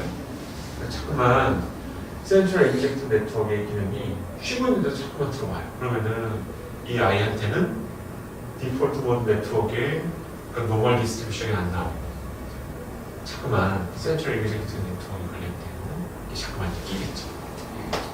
그래서 이제 뭐 페인도 그렇고 뭐 할루시네이션이나 이런 게 있는 이런 상황도 그렇고 이게 저희가 기본적으로 정량 뇌파는 이 상태를 보고 저희가 측정을 하는데 질환의 다양한 상태에 따라서 이런 것들이 이제 끼기도 하고 이런 상태가 이제 끼기도 하고 이렇게 해서 정상적인 디스트리뷰션에서 이제 벗어나게 됩니다. 그게 정량 뇌파를 통해서 이제 측정이 되는 거고요. 저희가 막 치료를 해서 이 디폴트 모드 네트워크에 관련되어 있는 기능이 대사가 났다. 그럴 때는 비로소 요거에 관련되어 있는 뇌파가 잘 나오면서 시간이 지나면서 뇌파가 좀 더 노멀라이제이션이 된다든지 이런 식의 가능을 보게 되겠죠. 이게 또 하나 이제 고려를 해봐야 될 만한 문제입니다. 자, 그래서 뭐 정량 뇌파는 많이 제가 소개해드리고 보여드려서 아시다시피 아까도 보신 것처럼 프리퀀시 어널리시스를 하는 거고요. 뇌파를 찍어서 프리퀀시 어널리시스를 하게 되면은 각각의 파가 얼마만큼의 어마운트인지 디지털 뇌파이기 때문에 얼마만큼의 어마운트가 나오는지가 수치화돼서 다 나옵니다.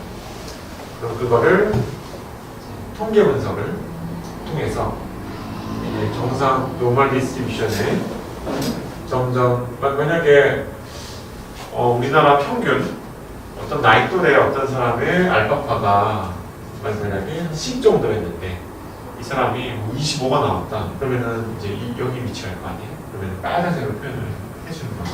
그래프에. 그래서 이렇게 델타파 같은 경우에 이게 전 기업에서 굉장히 다 오버가 된, 굉장히 많아진 델타파가 나오는 거예요. 그러면 그래프 형태가 이렇게 나오고.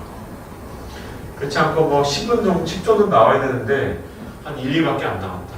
너무 이제 적어져 있으면은 하얗게 표현이 됩니다. 그래서 이 정량 뇌파의 색깔을 가지고 어떤 뇌파가 어느 부위에 정상보다 얼마나 데비에이션이 돼서 많아져 있는지 적어져 있는지 이게 이제 그래프화에서 나타나게 되죠. 그러면 저희는 이걸 떠보고 이거 이제 패턴을 자꾸만 저희가 경험을 통해서 학습을 하게 됩니다. 이런 거 ADHD 때 많이 나오는 패턴이네. 그냥 봐봐, ADHD 때 델타파 많이 나오고 이거 세타파 감소되고 베타파 감소되고 이거 그런 패턴이야. 그래서 이런 정보를 보고 저희가 이제 경험이나 다른 책이나 이런 지식을 통해서 얻게 된 이런 정보를 대입을 해서 임상에 관련이 되어 있는 이런 인포메이션을 얻게 돼요. 얘는 어떤 타입이구나. 얘는 어떤 치료를 하면 되겠구나. 어떤 치료를 하면은 어떤 반응이 예상이 되겠구나. 이 치료를 하고 난 다음에 다시 맞았는지 안 맞았는지 확인을 하고 이런 방법, 이런 게 해서 가능해지는 게 이런 통계적인 방법으로 좀 결과를 만들어내줄 때 그런 방법. 그게 이제 QEG라고 하는 이런 검사 형태가 됩니다. 그래서 디프레션, ADHD 둘 다 전기업에 문제가 있기 때문에 이 전기업 부분에 델타나 세타가 많아진다든지 베타가 감소되는 그런 특징적인 우리 정상적인 경우라면은 다 노멀 레인지 아닌 이런 식의 결과를 보이게 됩니다. 그래서 정량 뇌파의 특징은 안정 뇌파를 이용해서 근데 이게 꼭 안정 뇌파가 아닐 수도 사실이 있는 거예요. 환자의 상태가 막 아프고 그러면은 뭐 이렇게 머릿속으로 계산하고 있는데 뭐 어떻게 합니까? 근데 그렇다고 너 이거 잘못 찍었어. 너 지금부터 한세번 하지 말고 다시 뇌파를 찍어야 돼. 이렇게 할 필요는 전혀 없어요. 왜냐하면 그 상태가 그럼 우리가 지시에 따라오지 못한다는 이 상태가 이 환자의 패서로지일 수 있으니까 이제 안정 뇌파를 이용을 하게 되는데 다른 상태가 끼게 되면 그만큼 이상이 더 나타나게 되죠. 뇌파 장비만 있으면은 이제 소프트웨어 보내가지고 활용할 수 있고 안정 뇌파가 3분에서 5분 눈 뜨고 감고 이게 보통은 기본적인 어떤 세팅으로 되어 있어서 검사 시간도 좀 적게 걸리고 그러나 이제 스페시피시티가 좀 다. 그래서 또 퍼스널 베리에이션이 굉장히 커서 경험을 좀 많이 좀 쌓아서 어떤 케이스에는 어떻더라라는 거를 이제 계속 이 경험을 쌓아야 이걸 좀 더 유용하게 활용할 수 있는 이런 방법이 정량맥과 해당입니다. 정량맥과 소프트웨어에는 지금 굉장히 다양한 것들이 있는데요. 그 중에 아주 대표적인 게 이제 뉴로가이드라고 하는 방법이죠. 뉴로가이드라고 하는 방법은 뉴로가이드라고 하는 소프트웨어는 제가 이제 아까도 말씀드렸듯이 뉴로 피드백을 하는 그룹에 의해서 쭉 발전이 되어 이거는 지금은 뭐 어마어마하게 발전을 많이 했습니다. 이 소프트웨어 자체가 뉴로 피드백을 지원합니다. 그리고 최근에는 로레타 뉴로 피드백이라는 걸 지원해요. 그래서 이 뉴로가이드라고 하는 게 굉장히 로레타 뉴로 피드백까지 굉장히 이제 업데이트되고 발전이 됐죠. 그래서 로레타 뉴로 피드백의 장점이라고 한다면 브레인 에어리어를 특정해서 우리가 자극을 줄 수가 있다. 이 사람 아무리 봐도 안티리어 싱글레이트 콘텍스에 뭔가 문제가 있는데 그 부분에 뭔가를 모듈레이션을 해줘야 되겠다. 그러면 안티리어 싱글레이트 콘텍스에 해당이 되는 뉴로 피드백 프로토콜을 짜줄 수 있어요. 그래서 옛날에는 뭐 CZ 위치에 베타파가 많이 나오면 차가 잘 가겠다? 그러면 이제부터는 이제 이거 바뀌면 바뀌어버리는 거예요. 안티리어 싱글레이트 콘텍스에 베타파를 확 올리면은 차가 잘 가게 만드는 이런 것들이 이제 가능해진 거죠. 그 대신 옛날처럼 뭐 전극 한두 개 가진 장비가 좀 안 돼요. 19채널 이상의 이제 멀티 채널 장비가 가지고 뉴로 피드백을 하는 거죠.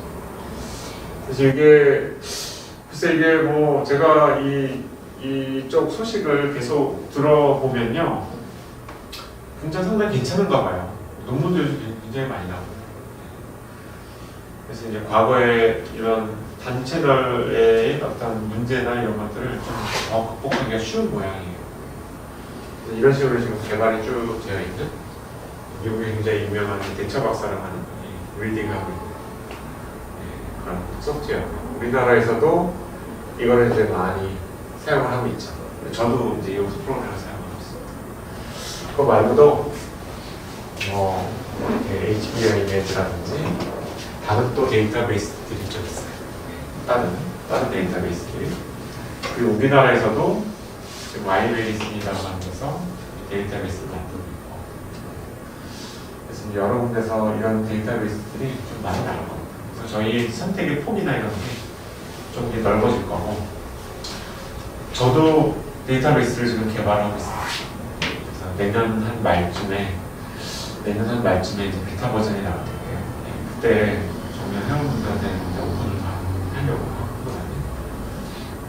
그래서 이런 데이터베이스를 계속 만들어 내야 되는데, 지금 그런 문제가 뭐냐, 조금 임상적인 얘기가 조금 들어와서 그런 이제 궁금해하시는 이런 부분이라서 이 저 QEG 소프트웨어라고 하는 게, 그러니까 이제 우리나라에서 사실은 이제 미국의 시스템이나 이런 것들을 많이 쫓아가고 이런 부분이 있는데, 우리나라는 워낙 병원의 개수도 적고, 그래서 이제 의료기기를 만드는 업체가 조금 영세해요. 수입해다 파는 업체도 좀 영세해요. 그래서 법령이나 뭐 기준이나 뭐 이런 규제나 이런 것들은 훨씬 선진국에 앞서가 있는 거죠. 정부에서 만드는 규제는 진짜 이제 선진국보다도 앞서가는 이런 규제를 만들어 놓고, 이런 산업에서 실제로 일을 하는 사람들은 굉장히 영세하고, 그래서 이 소프트웨어 자체가 의료기기일 수 있다는 생각을 못한 것 같아요. 그래서 이 소프트웨어는 그냥 기기에 쫓아가는 거지, 이거는 소프트웨어라고 생각을 하지 않는.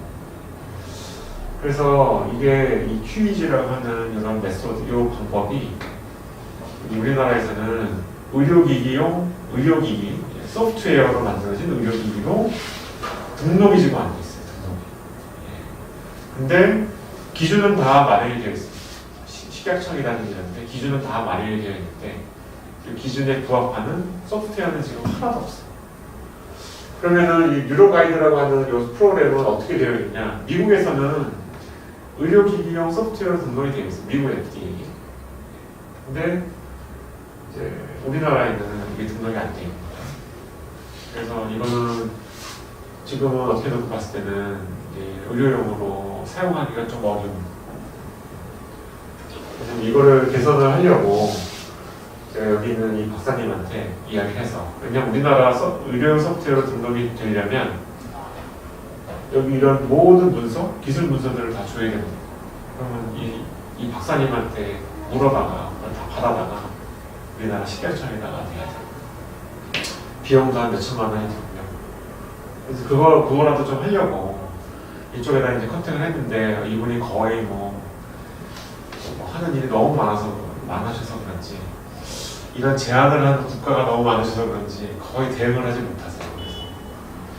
그래서 여기서 이 뉴로가이드의 기술 문서를 갖고 우리나라 의료 소프트웨어 등록을 하는 거는 지금 조금 어려워진 것 같아요. 그래서 우리나라에서 이런 데이터베이스나 이런 걸 만들기 위해서 데이터베이스를 만들어서 그걸 의료기기를 등록을 해야 그게 병원에서 마음 놓고 사용할 수 있는 이런 이제 임의비급여 소프트웨어가 되면 뭔가 비용을 받을 수 있는 임의비급여 소프트웨어가 되고, 그거를 신의료 기술을 통과를 해서 이걸 어디 쓰면은 뭐에 좋고 이런 논문을 막 넣어서 신의료 기술 통과를 해야 우리가 인정비급여가 되는 거죠. 인정비급여.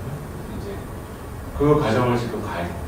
그래서 저희 병원에서도 마찬가지예요. 저희가 뇌파를 찍고 뉴로가이드를 이용을 해서 결과를 내서 임상에 이용하고 있지만, 뇌파를 찍는 비용은 저희가 받을 수 있지만 이 프로그램을 이용하는 비용은 지금 받을 수가 없어요.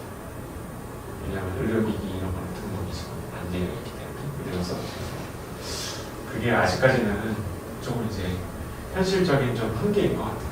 이거를 어떻게든 이제 몇 년 안에 이게 좀 개선이 되고 좀 풀어질 겁니다. 지금 그 아이메디신이라고 하는 회사에서도 이거를 이제 식약청에 의료용 소프트웨어 등록하는 거를 지금 하는 걸로 제가 알고 있어요. 그것만 한번 들어가게 되면은 그 이후에 데이터베이스를 넣는 거는 크게 이제 어렵지 않을 수 있어요.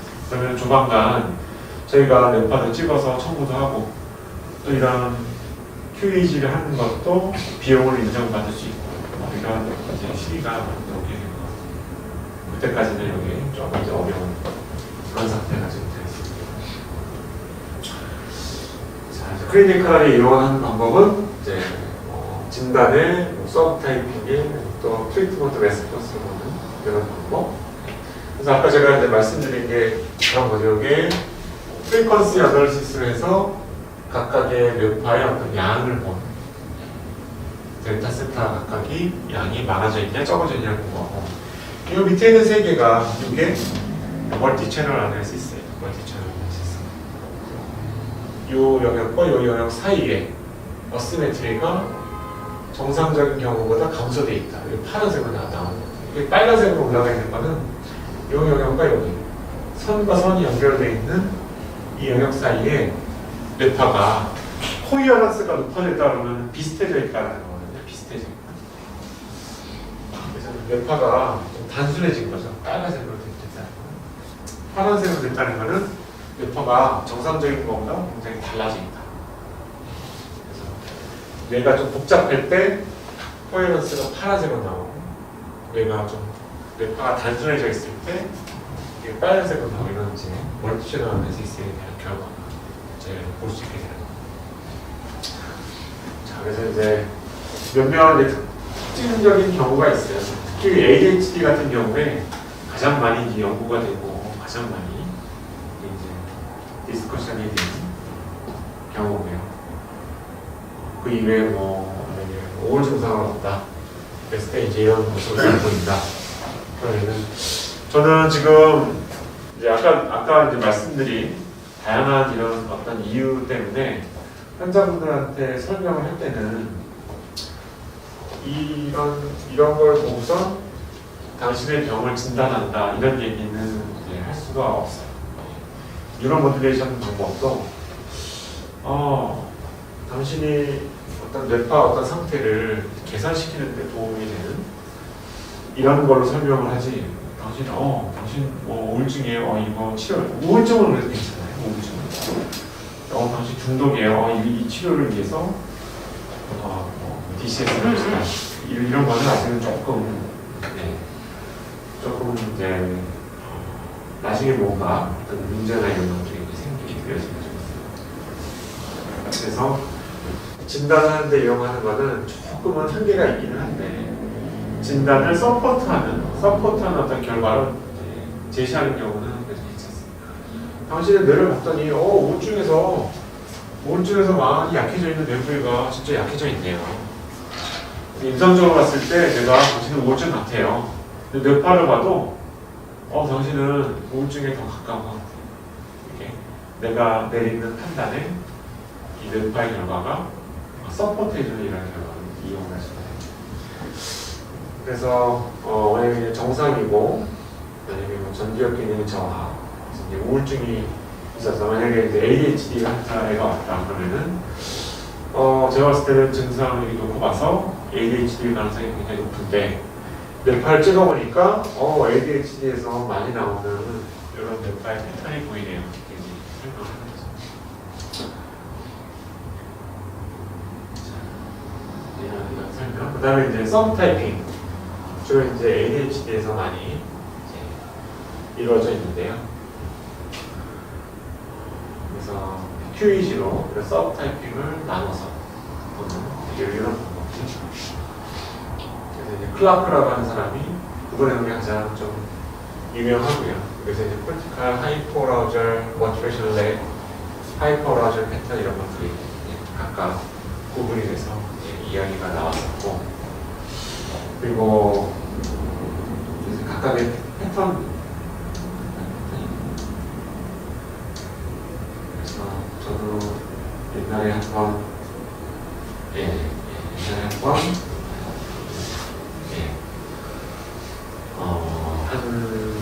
90명 정도 되는 ADHD 캠프에 참여한 아이들, ADHD 그 정상도 있고 그랬어요. 좀 섞여 있었는데 그런 아이들 몇 발을 싹 다 모아다가 그러다가 이제 디스크리미넌트 어널시스를 했어요. 통계학적으로. 그래서 그룹을 봤더니 한 4가지 그룹 정도가 나와요. 이건 우리나라 애들이거든요. 그래서 봤더니 한 가지 그룹은 델타파가 매우 많이 올라가 있는 이런 그룹이 하나가 나오고, 또 하나 그룹은 세타가 올라가고 베타가 relative한 가능성이 있는 이런 패턴이 나와요. 그래서 요 패턴이 이거거든요. 첫 번째 요 패턴이 모티베이셔널 렉 패턴, 유사한 패턴인데요. 그리고 C가 이제 콜티칼 하이포라우절 패턴에 비슷한. 실제로 이 1번 그룹하고 3번 그룹에 어떤 아이들이 많이 포함이 되어 있나 봤더니, 그래서 보면 1번하고 3번에 ADHD가 가장 많잖아요. ADHD가 가장 많습니다. 그래서 이제 이 두 타입이 우리나라의 이제 산만한 아이들한테도 가장 좀 많이 보여지는 그런 타입인 것 같다는 생각이 들고요. 그다음에 두 번째 그룹은 주로 이제 알파파가 굉장히 많이 올라가는 이런 타입인데, 클라크 분류상에는 사실 별로 없어요. 이런 거에 대한 이제 언급이 없는데, 그래서 이렇게 이제 알파파가 좀 많이 올라가는 이런 타입이 또 이제 ADHD를 어느 정도는 포함하고 있는, 그리고 전부 다 올라가 있는 패턴이 있다고. 전부 다 올라가 있는 거죠. 그 중에 이렇게 뭐 페스트 알파, 베타 이런 것들도 굉장히 많이 올라가요. 이런 패턴들은 정상이 상당히 좀 많은 호세인데 ADHD가 가장 적었어요. ADHD가. 그리고 다른 뭐 KARS 점수도 좀 낮고, CPT 점수는 굉장히 정상적인, 이렇게. 그래서 이제 이런 4가지 그룹으로 그룹핑이 되더라고요. 굉장히 좀 신기했었는데, 이런 경우에는 뭐 가정교육이 문제였을까요? 뭐가 문제였을까요? 애가 굉장히 전체적으로 뭔가 액티베이션이 되어 있는 그런 패턴인 것 같아요. 이런 식으로도 우리나라에 있는 아이들도 클라크가 구분한 이런 패턴들이 좀 보이는 경우가. 자, 그다음에 트리트먼트 레스폰스. 이게 제가 봤을 때는 제일 유용한 것 같아요. 이제 뇌파를 딱 찍어서 딱 보고 만약에 어떤 뇌파를 딱 찍었는데 이렇게 나오고 그랬다. 당신의 지금 뇌가 델타파가 굉장히 많이 올라가 있어서 뇌가 상당히 좀 약해져 있군요. 그래서 이거를 치료를 통해서 한번 계산을 한번 해봅시다. TMS는 한 친구인데요. TMS는 한 20배 정도. 2009년도에 6월부터 8월까지 20배 정도 했는데 이런 상태가 이렇게 델타파가 상당히 많이 좀 줄어들었잖아요. 이렇게 트리트먼트 레스폰스. 이제 이렇게 왔다 그러면은 예전보다는 굉장히 많이 좋아졌네요. 그러나 조금 남아있다. 조금 남아있으니까 치료를 여기서 조금 더 지속해보자. 이런 디시전을 내놓고 이야기를 하게 되죠. 이 같은 경우에는 뉴로 피드백을 굉장히 짧잖아요. 그때 이제 캠프를 했었는데 짧은 기간 동안 했는데 큰 변화는 없어요. 역시 너무나 짧으니까. 근데 이제 밑에 없었던 게 이렇게 조금 생기고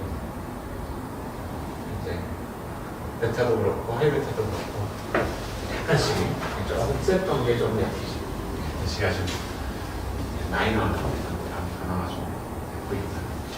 이제 트리트먼트 레스폰스로 보는데 이렇게 10년에서 11년 한 1년 정도 치료했는데 여기 이렇게 올라가 있는 거 파랗게 되어 있고 이런 게 패턴인데 이런 게 많이 좀 좋아졌잖아요. 이제 먼저 보고 많이 좋아졌구나. 네. 그래서 이런 뇌파가 좋아지면은 아이의 증상도 똑같이 쫓아가면서 좋아지는 그런 모습입니다. 제가 옛날에 이제 인터넷 중독 때문에 입원했던 친구들 뇌파 변화를 다 보고요. 그랬더니 좀 재밌게는 세타가 많았다가 세타가 별로 없어졌어요. 그래서 보면은 세타가 강했다가 치료 후에 세타가 좀 줄어들어요. 여기서도 이쪽에도 굉장히 강했는데 세타가 많이 없어지고 여기도 세타 올라갔다가 없어져요. 근데 이게 제가 이제 이때는 2011년도 이때는 10년, 11년 때는 국립공주병원에서 입원 환자를 받았던 때는 굉장히 심한 인터넷 중독이 돼요. 혼자 가만히 안 있고 막 칼질한다고 막 이러고 굉장히 심했다는 친구들입니다. 그래서 이렇게 세타 변화가 굉장히 심하게 나타나는데 지금 저는 이렇게 심한 애들은 많이 안 보고 그냥 엄마가 잘 안 먹고 원래 PC방 다니고 이런 친구들은 이렇게 세타 변화가 좀 있는 애들도 있는데 이때처럼 이렇게 분명하게 세타가 강하게 나오지 않더라고요. 그리고 서울대랑 같이 인터넷 사용률이 많은 사람들 대상으로 뇌파를 측정했을 때도 세타가 강하게 나오는 분들이 사실 많지 않았어요. 그러니까 이제 뇌가 막 세타가 강해질 정도로 뇌가 기능이 굉장히 떨어지고 그 때문에 뭐 충동성이나 뭐 문제나 뭐 이런 것들 굉장히 많은 아이들한테서 세타가 증가가 된 게 많이 이렇게 이제 트리트먼트 레스폰스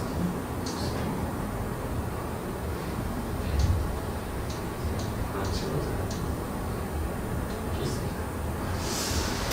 자, 그래서 이 정량 뇌파가 정신과 임상에 적용이 좀 더딘 이유가 DSM 체계 자체가 좀 증상 위주로 좀 구성이 되어 있고 아직까지는 진단의 필수적인 검사가 아니기 때문에 그리고 아까 말씀드린 대로 뭔가 이제 인정을 받고 이런 게 아직은 조금 부족하고 이게 이제 진입 장벽이 좀 높다고 생각합니다. 진입 장벽이. 그래서 저희도 이제 지점이나 이런 게 좀 조금씩 더 늘어나면서 가서 그 원장님들한테 저희가 가르치고 뭐 어떻게든 같이 웹파도 같이 보고 이런 것도 계속 하고 있는데 처음에 굉장히 어려워하시더라고요.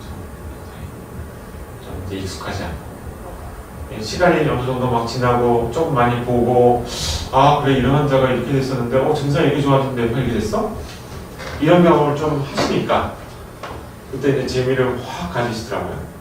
재미를 막 가지면서 옛날에 뭐 이전생 뭐 정리했던 거 다시 보니까 되게 재밌더라 뭐 이런 식으로 얘기하시기도 하시고 이게 좀 어려운 것 같아요. 개인차 이런 것들도 있고 넌 스페시픽하고 이래가지고 좀 익숙해져야, 경험이 많이 좀 쌓여야 이런 것들로부터 좀 정확한 판단과 디시전을 내릴 수 있는. 그래서 저도 또 동네 공주병원에 있으면서 이제 정형외과를 처음 도입하고 그때부터 쭉 보기 시작을 했던 거거든요.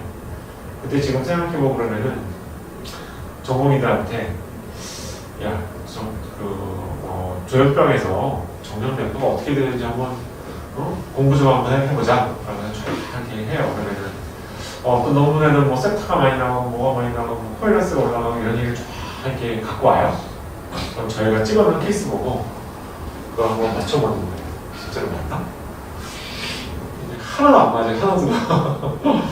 조현병 환자는 뭐 코일런스 올라간다고 그러는데 오늘 올라가는 사람은 별로 없고 뭐 세타가 올라간다고 뭐 델타가 올라간다고 그러는데 그런 사람은 별로 없고 그래가지고 굉장히 처음에는 그렇게 보려고 하니까 굉장히 좀 어려웠었다.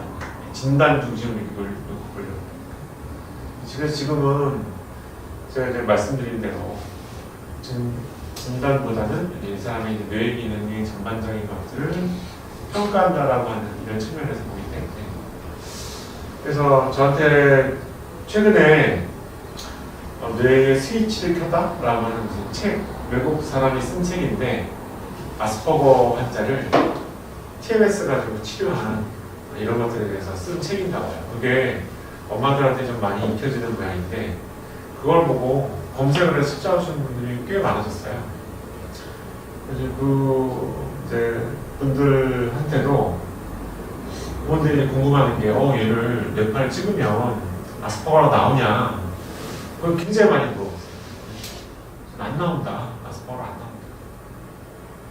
그래서 똑같은 아스퍼거도 뇌파가 정상으로 나오는 경우가 있고 이상이 많은 아이로 나오는 경우가 있고 다 다르다.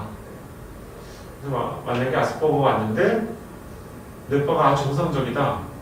그러면은 그것도 저는 의미가 있는 걸로 판단하고 봐요. 그래서 얘는 지금의 뇌 관리는 그래도 어느 정도는 된 거죠. 그 상태에서 아스퍼거의 그런 사회성이라든지 뭐 집중력이라든지 그 문제가 고만한 거죠. 고만한 거기 때문에 만약에 이렇게 나왔다 그러면은 뉴로모듈레이션을 시도를 해봐도 괜찮지만 많은 기대하기는 어려울 수도 있다. 계산이나 이런 거 약간 좀 그런 식의 커멘트를 주는. 만약 이상이 많이 있다 그러면은 얘가 갖고 있는 문제가 아스퍼거라고 하는 문제도 있지만 이걸로 인해서인지 뭘로 인해서인지 이 아이의 지금 뇌 상태가 아주 건강하지는 않다. 뇌 기능이 약해져 있다. 뉴로모듈레이션을 통해서 이걸 개선을 해주면은 이 아이가 얻어갈 수 있는 게 어떤 게 있을 것 같다. 라는 식으로 설명을 그렇게 그래서 지금 조금 이제 분리를 해 놓고 봅니다.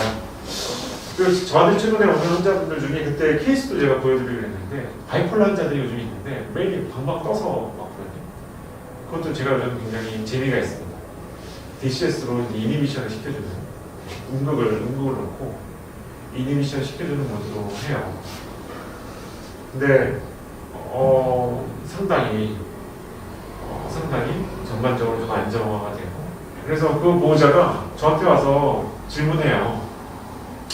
선생님이 이 DCS가 이 병을 치료하는 거예요? 아니요. 병을 치료하는 게 아니에요. 그럼 이건 뭐 하는 거죠?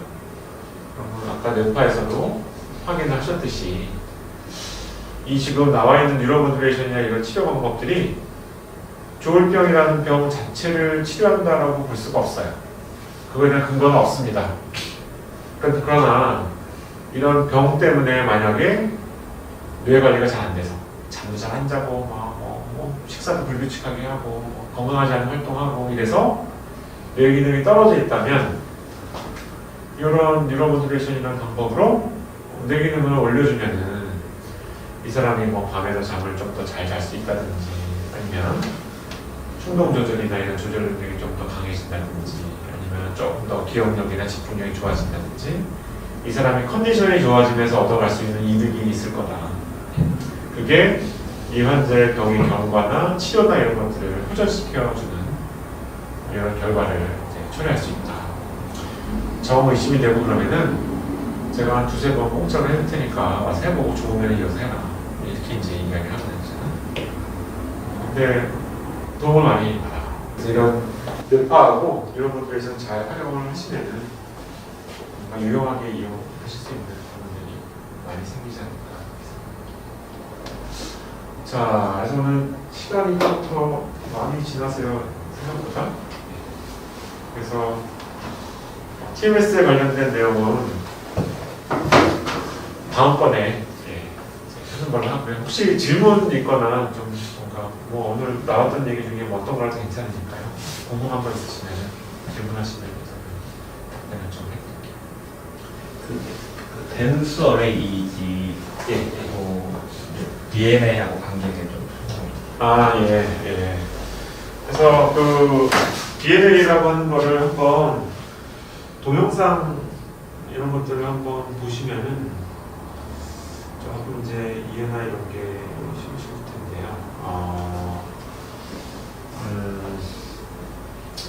그 댄스 어레이라고 그러는 거는 이제 멀티 채널입니다. 하이 레졸루션 이미지에 해당이 되는 거죠. 하이 레졸루션 이미지. 하이 레졸루션 이미지라고 그러면은 보통은 뭐 한 64채널 이상, 128채널, 256채널, 512채널 이렇게 뇌에서 측정하는 뇌 전국 수가 몇백 이상으로 굉장히 확 늘어나는 이게 댄스 어레이 이미지인데요. 이거를 갖고 있으면은 이 뇌에 소스 분석하는 정확도가 확 올라갑니다. 이 정확도의 그 세츄레이션 되는 이런 것들 보고 그러면은 32채널 뭐 이러면은 굉장히 스페시피시티가 낮고요. 이게 스페시픽하니까 디스크리미네이션 할 수 있는 부분 능력이 낮고요. 64채널만 돼도 어느 정도 올라가는데 한 128채널에서 256채널에서 세츄레이션이 돼요. 그거보다 더 올라가 봐야 그 디스크리미네이션 능력에서 더 뛰어나지는 않아요. 그래서 보통은 한 128채널을 기준으로 그래서 그렇게 뇌의 어떤 뇌의 영역을 구분할 수 있는 능력이 이렇게 확 올라가게 되는 거예요. 그래서 뇌를 좀 잘 구분할 수 있으면 제가 아까 말씀드렸듯이 그 허브가 어디가 위치하고 그렇지 않은 노드들은 어디가 위치하고 이런 거에 대한 구분할 수 있는 능력이 더 뛰어나지는 거예요. 그래서 EGI라고 하는 그 이제 회사에서 엘마인더라고 하는 이스라엘의 어떤 기업을 인수합니다. 그런데 그 엘마인더라고 하는 그 기업이 갖고 있는 기술이 BNA라고 하는 기술이 있었어요. BNA라고 하는 거는 아까 제가 말씀드렸듯이 네트워크 분석을 어떻게 해서 이 전반적인 어떤 스코어링을 할 수 있는 이 기술이거든요. 그래서 뇌파를 딱 찍어서 그 BNA 기술을 딱 적용을 하게 되면은 아주 간단하게는 수치가 딱 나와요.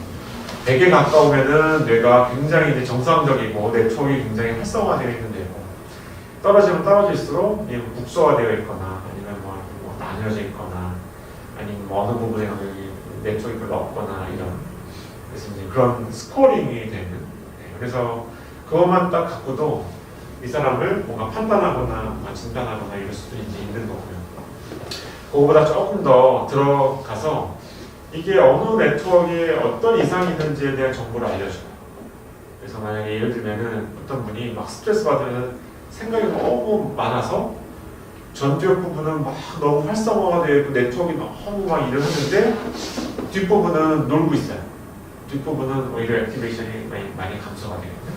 뇌파를 딱 봤을 때 전두엽 부분은 빨갛고 후두엽 부분은 파랗고 이렇게 그런 사람을 댄스 어레이를 측정을 해서 그 BNA 기술을 적용을 시키면은 앞부분의 네트워크는 하이퍼로 나와요.